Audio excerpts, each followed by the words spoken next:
കൂറ് എന്ന് പറയുന്നത് ഒരു ഫ്യൂഡൽ മൂല്യമാണ്. കാരണം നിങ്ങൾ കൊടുക്കുന്ന ഭക്ഷണം സത്യത്തിൽ നിങ്ങൾ മറ്റുള്ളവരിൽ നിന്ന് അപഹരിച്ച ഭക്ഷണമാണ്. നിങ്ങൾക്ക് മിച്ചം വരുന്ന ഭക്ഷണം നിങ്ങളുടെ ഭക്ഷണമല്ല, അത് മറ്റാരുടേതോ നിന്നും മോഷ്ടിക്കപ്പെട്ട ഭക്ഷണമാണ്. അത് കൊടുക്കുന്നതിൽ ആ പറയുന്ന തരത്തിലുള്ള വലിയ മഹത്വമൊന്നുമില്ല. അത് കൊടുക്കാതിരിക്കുന്നതിൽ അങ്ങേയറ്റത്തെ ജനവിരുദ്ധതയും ഉണ്ട്. അപ്പം നമ്മളിപ്പം ഭക്ഷണം കൊടുത്തു കഴിഞ്ഞാൽ ആളുകൾ ഇങ്ങനെ കൂടി പറയും, ഒരു നായക്കാണ് ഒരു പിടി ചോറ് കൊടുത്തതെങ്കിൽ അത് കാണുമ്പോൾ ഒന്ന് വാലാട്ടെങ്കിലും ചെയ്യും. മനുഷ്യൻ വാലാട്ടാനുള്ളൊരു നായയല്ല, അവൻ ചിന്തിക്കാനും അതനുസരിച്ച് പ്രവർത്തിക്കുകയും ചെയ്യേണ്ടവനാണ്.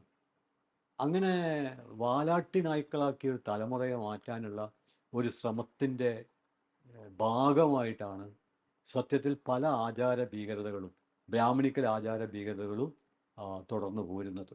അതുകൊണ്ട് ഞാൻ അമർത്തി പറയുന്നത്, ഒന്ന്, ഇത് മതപരമായ ആചാരമല്ല. രണ്ട്, ഇത് സാധാരണ ആചാരങ്ങൾ എന്ന വകുപ്പിൽ ഉൾപ്പെടുത്താവുന്നതല്ല. മൂന്ന്, ഇത് ആചാര ഭീകരതയാണ്.